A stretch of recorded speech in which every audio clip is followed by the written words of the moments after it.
Bem-vindos ao canal Vida Real, que eu falo da minha vida como se a gente estivesse conversando no tapete de casa. E eu fiz um vídeo, pra vocês sobre o meu começo de ano um pouco caótico. Falei da questão da bipolaridade e depois eu fiquei de vir aqui falar sobre a questão mais a fundo, sobre o diagnóstico, como foi. Então, vou fazer o mesmo esquema, colocar um timer de 9 minutos e deixar rolando, sem fazer corte, sem rever depois. E é isso. Alexa, timer de 9 minutos. 9 minutos, iniciando agora.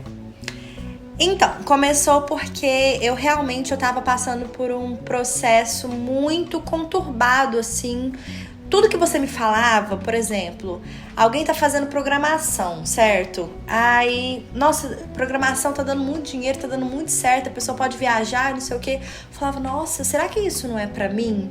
Ou fulano tá fazendo isso e tá dando muito certo, abriu uma loja. Eu falei, gente, será que eu não tenho que abrir uma loja? Sabe uma pessoa instável, assim? E eu tava muito descontando na comida, mas assim, exageradamente, sabe? Como se eu estivesse comendo minhas emoções. E eu tenho acompanhado, assim, um pouco o meu autoconhecimento. Então eu tenho me observado bastante. Eu acredito muito nessa coisa de padrões, de repetir padrões. E assim, é muito difícil você ser a pessoa na sua família que vai quebrar padrões. Então, é muito importante falar isso, porque se você começar a analisar os seus antepassados, você vê que muitos dos problemas que você tem são problemas que eles passaram a vida enfrentando também. Seja com peso, com dinheiro, com violência, enfim. No meu caso, a mãe da minha avó, ela faleceu quando a minha avó tinha 14 anos. Ela caiu, da janela de uma clínica psiquiátrica. E ela estava nessa clínica psiquiátrica porque ela estava tomando remédio para emagrecer. Então daí você já para e pensa, no transtorno que ela estava vivendo com ela mesma. E ela vivia nessa, assim, as lembranças da minha avó eram sempre com a mãe dela em torno disso. E aí a minha avó, ela nunca comeu doce, porque ela não queria se dar o direito de engordar e passar pelo problema que a mãe dela passou, sabe? Então ela se privou de doce a vida inteira. Ela tá comendo doce só agora, com 75 anos, quando ela parou o cigarro. Ela parou o cigarro com 75 anos, devido a um problema de saúde. E agora ela tá uma draguinha, comendo doce pra caramba, mas ela se privou a vida inteira.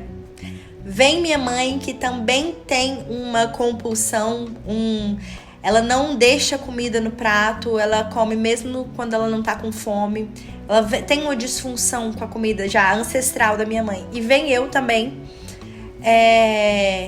me encontrando desse jeito.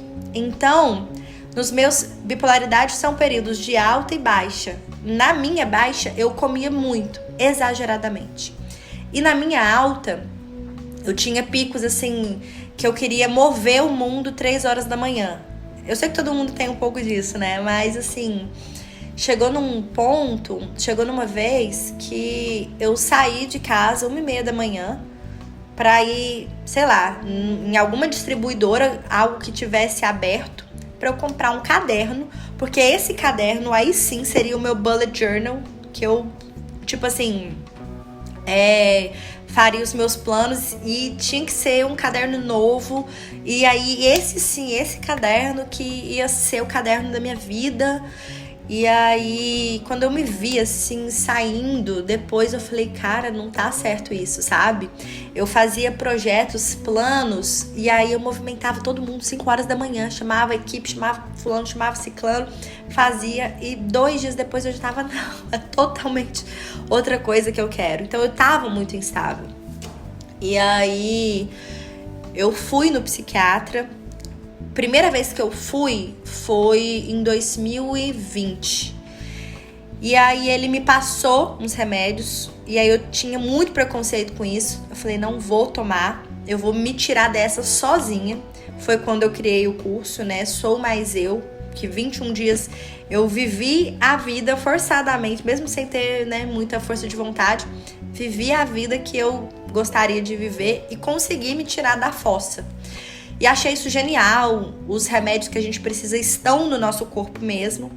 Mas a gente não tem que ficar preconceituoso quando algo externo pode nos dar uma forcinha pra gente sair dessa. Mas na época eu não tomei, fiquei só nesses remédios naturais, né, que vem da gente. Farmácia natural que todo mundo tem em casa, dentro do corpo. E aí foi isso, eu não tomei remédio. E aí quando eu voltei lá, eu falei assim, doutor, eu tô muito instável. Eu choro do nada. Eu paro o carro no trânsito, choro. Depois eu tenho picos assim de movimentar tudo, de querer tudo. Eu comprei até uma passagem, assim, sabe? E aí ele falou, olha, a primeira vez que você veio aqui, eu já tinha meio que te diagnosticado, porque você é uma pessoa comunicativa, você é uma pessoa engraçada, você é uma pessoa da mídia. Geralmente, essas pessoas que são muito comunicativas e chamam muito a atenção pra elas, e eu sou essa pessoa, tipo assim, eu gosto muito de ser líder, de dominar, de comunicar, de fazer piada. Quem já me conheceu pessoalmente, acho que pode ter presenciado um pouco disso. Geralmente, essas pessoas não conseguem manter essa energia o tempo todo, então elas têm mais tendência a ser, né? Aí ele não falava o termo, ele não assusta e tal, mas essas pessoas, artistas em si, comediantes, têm tendência à bipolaridade. E eu já tinha visto da primeira vez, só que eu não posso forçar o tratamento a ninguém. Mas que bom que você voltou. Vamos tentar fazer, o que é que você acha? Depois de 15 dias me fala. E aí eu comecei a fazer o tratamento. E assim, tem sido muito bom, sabe? Eu não tenho mudado de ideia, eu não tenho ficado muito instável, assim. Eu percebi algumas coisas, por exemplo, se eu choro com alguma cena ou com alguma música, se eu chorava antes, hoje parece que eu tô um pouco irritada, sabe? Parece que eu não choro, não me emociono mais. Isso é uma coisa que me pegou um pouquinho, assim. E, enfim, hoje, né, dia 10 de janeiro, depois de Covid, que eu fiquei, né, 10 dias isolada por causa do Covid. Então, eu não sei nem se eu contei aqui pra vocês, mas eu tô voltando, meu ano tá começando hoje. Eu acabei de chegar da academia, treinei pesado, quase morri. E tô, assim, esperançosa, sabe? Hoje, pelo menos, eu comecei o dia da maneira que eu queria que a eu do futuro ou a eu ideal começasse. Que é fazendo seu cafezinho, fazendo suas afirmações, descendo com o Nino. Às vezes eu tenho preguiça de descer com ele pra fazer xixi. Descendo com o Nino, ler um livrinho de crônicas. E é isso. Vou trabalhar um pouquinho no meu livro agora. Tô gravando esse vídeo 9h53 da manhã. Vou trabalhar um pouco no meu romance. Tô escrevendo um romance já tem um tempo, desde 2020 também. Tenho que finalizar os últimos 3 capítulos. Vários finais aí, mas vai rolar. E é isso, sabe? Hoje eu tô feliz. Com vontade de trabalhar nas minhas coisas. Esperançosa com o futuro. Sabendo que essas dificuldades, né, que eu mencionei no vídeo anterior, de estar perdendo muita parceria, porque realmente trabalhar com o seu estado de espírito é isso. E eu não estou, né, num estado de espírito bom, não estava, mas eu acho que tudo é bênção se a gente mudar a percepção do olhar. Tudo é pro nosso crescimento, tudo é pro nosso bem maior. E aí, hoje, eu tô começando, pra mim é o começo de tudo. Eu quero, sim, acordar cedo, por que não acordar às 5h30, passar um cafezinho, descer com o Nino tranquila, dá tempo de eu me arrumar. Alexa, parar alarme. Enfim, é isso, né? a gente tem as mesmas 24 horas que um presidente, um presidiário. Então, vamos fazer valer esse nosso tempo, porque a vida é feita de dias.